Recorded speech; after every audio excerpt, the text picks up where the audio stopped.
perception standpoint with Coach Easton. What's your reaction to that and kind of living up to the standard of Notre Dame's offensive line coach? Yeah. Well, first of all, we want to congratulate Harry on a tremendous job over the 6 years, here at Notre Dame. Fine coach, one of the best I've been around. So being here for 3 years, I've studied Harry and I've studied, how our offensive line has been coached, taught, developed, trained, and certainly I'm excited about to continue that tradition here. I'm from Chicago, so I was happy to see that our beloved Bears got one of the best in the business and certainly opened up a tremendous opportunity for me. So I'm excited about being here and representing this great university and this football program and this position.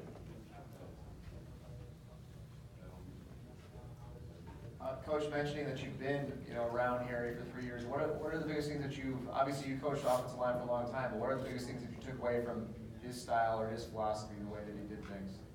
Well, I will tell you, if you've been around Harry, he doesn't waste a second of every day to get those guys ready and trained mentally, physically, emotionally to play at the highest level. And you saw that displayed on that football field.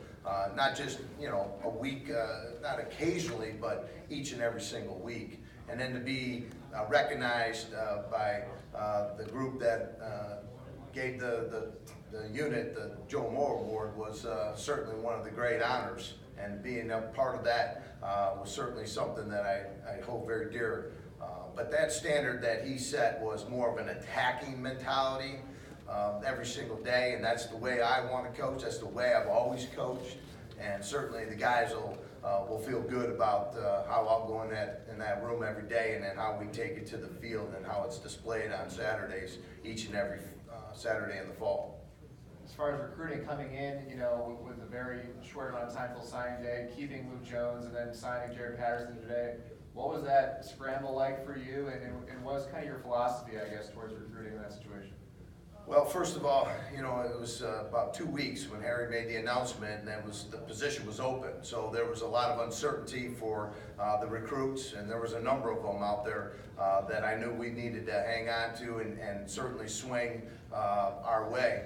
And so when I had a chance to be announced on that Tuesday, the next morning I was on a plane flying out down to see Luke and Nicholas and certainly Jared. I went into this just as I always do, just be who you are, and I wanted to make sure that they understood, who Jeff Quinn was, as a person, as a husband, as a man, certainly as a football coach, how their life's going to be impacted by my leadership and direction each and every single day, making sure that the parents felt comfortable, just as I've raised 2 sons myself, and you hear it a lot by the great coaches in this profession, that they approach it the same way, coaching those young men, just as I would coach my own 2 sons.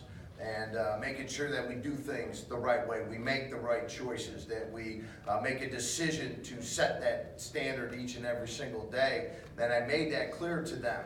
Our goal is to graduate our student athletes and compete for a national championship, but the magic to that is, how do you do that?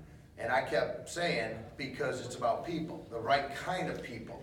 And that's why I'm in your home, and I appreciate you allowing me into your home. And I congratulate the parents, and they've done a fantastic job because of the priorities both in the classroom and on the field, and the way they train their young men to make great choices in their life. And so when you put all that together and you do that over a short period of time, it is difficult. But I think I was able to genuinely get that point across, and they felt really, really comfortable. But these are high-achieving families that have raised high-achieving young men, and they want to be a part of a high-achieving university and football program, and that's what we have to offer. So it was exciting to see that both of these young men, along with Cole Mabry and also John Dirksen, to be able to touch base with them after they've already signed their NLI. So we were able to get that point across in a short period of time, and certainly today is a great tribute to that.